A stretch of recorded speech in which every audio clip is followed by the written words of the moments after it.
BNP বলছে চাইলেই ৪ থেকে ৬ মাসের মধ্যেই নির্বাচন দিয়ে দেওয়া সম্ভব। আবার যারা বৈষম্য বিরোধী ছাত্র আন্দোলন করেছেন তাদের আবার বক্তব্য ভিন্ন। অর্থাৎ ইতিমধ্যে কি মতবিরোধ সৃষ্টি হয়েছে, আমরা দূরে সরে যাচ্ছি নির্বাচন থেকে? মতবিরোধ ইখতিলাফ তো থাকতেই পারে, nothing wrong with it. Ashraf ভাই কারেক্টলি পয়েন্ট আউট করেছে যে আপনার এমন একটা জায়গা থাকতে হবে যেই জায়গাগুলোতে আমাদের মতবিরোধ থাকবে না। এবং বাংলাদেশের ইতিহাসের একটা নজিরবিহীন ঘটনা ঘটে গেছে। প্রফেসর ইউনূসের নেতৃত্বে এবং তার দাওয়াতে ক্রিয়াশীল সকল রাজনৈতিক দলের প্রতিনিধি, রাইট লেফট, এক্সট্রিম লেফট এবং এক্সট্রিম রাইট, প্রত্যেকটা দলের রিপ্রেজেন্টেশন ছিল এবং এক মঞ্চে এসে তারা ছবি তুলেছেন। এবং একই দিনের আগে পরে আপনারা দেখেছেন যে বিভিন্ন ছাত্র সংগঠনও কিন্তু একই মঞ্চে এসে তারাও একটা ঐক্যের ঘোষণা দিয়েছে। ঐক্যের নিয়ামক শক্তিটা কোথায় কোথায় ঐক্য হয়েছে? বাংলাদেশের স্বাধীনতা, সার্বভৌমত্ব, জাতীয় স্বার্থ এবং আত্মমর্যাদা, এই ৪ প্রশ্নে বাংলাদেশে কোনো দ্বিতীয় বিষয় আলোচনা সাপেক্ষে না, কম্প্রোমাইজের জন্য নাই।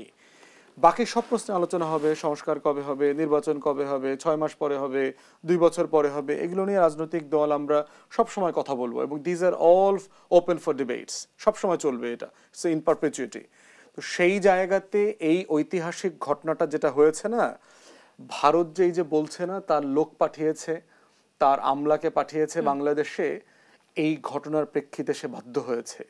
কারণ সে বুঝতে পারছে যে এই ট্রেইনের এমন কোনো স্লিপার নাই যেটা আটকে দিয়ে আমি হাসিনাকে আবার ফেরত পাঠাতে পারবো। ভারতের গোয়েন্দা সংস্থার অনেকেই এখনো বাংলাদেশে কাজ করছে, নানানভাবে চেষ্টা করছে আসলে রাজনৈতিকভাবে আওয়ামী লীগকে ফিরিয়ে নিয়ে আসতে। সেটি আমাদের জন্য শঙ্কার বিষয় কিনা? সেটা হচ্ছে যে চেষ্টা করতেই পারে। আপনি যে কোনো আপনার হারানো, আপনার মায়ের যদি নোলক হারিয়ে যায় আপনি খুঁজতেই পারেন, কোনো সমস্যা নাই। তো আপনার একটা পতিত সরকার, আপনার করদ রাজ্য হারিয়ে গেছে, it's like losing A colony. India তার কলোনি হারায় ফেলছে। তো এই ট্রমাটা কিন্তু ভারতের আছে। India is highly traumatise country. এমনিতে একটা ভঙ্গুর রাষ্ট্র, খুবই দুর্বল প্রশাসন, বিজেপির মতো একটা হিন্দুত্ববাদী ফ্যাসিস্ট অর্গানাইজেশন এটা শাসন করছে। তার ভিতর থেকে প্রত্যেকটা নেইবারহুডের সাথে তার সম্পর্ক খারাপ। একমাত্র মহল্লা ছিল যে প্রতিবেশীর সাথে আপনার যাওয়া আসার ভালোবাসার সম্পর্ক ছিল, তার সাথেও আপনার বিবাহ বিচ্ছেদ হয়ে গেছে। তো ইন্ডিয়া তো হাইলি ট্রমাটাইজড, কোনো সন্দেহ নাই।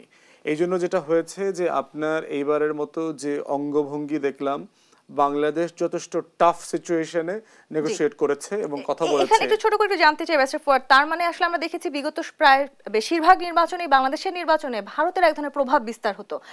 সামনে যে নির্বাচন আমরা দেখতে যাচ্ছি, সেই নির্বাচনে ভারত যদি আসলে আমাদের সম্পর্কের টানাপোড়েন বাড়তে থাকে কি হবে? সেখানে অবশ্যই ইন্ডিয়া ইনফ্লুয়েন্স করবার চেষ্টা করবে, কোনো সন্দেহ নাই।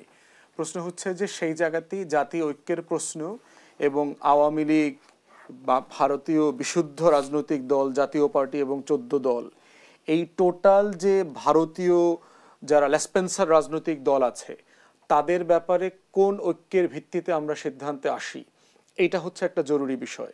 সেজন্য আমি বরাবর বলেছি, আশরাফ ভাইও এরকম আলোচনাতে ছিলেন, যে একটা ওপেন পাবলিক ইনকোয়ারি কমিশন করে দেওয়া দরকার, গণতদন্ত কমিশনের মতো, যে সবাই সেখানে মতামত দেখ যে আওয়ামী লীগ জাতীয় পার্টির ব্যাপারে আমরা কি করব। দেখা যাবে হয়তো ৫টা পরামর্শ আসবে, এরপর আপনি গণভোটে দিয়ে দেন।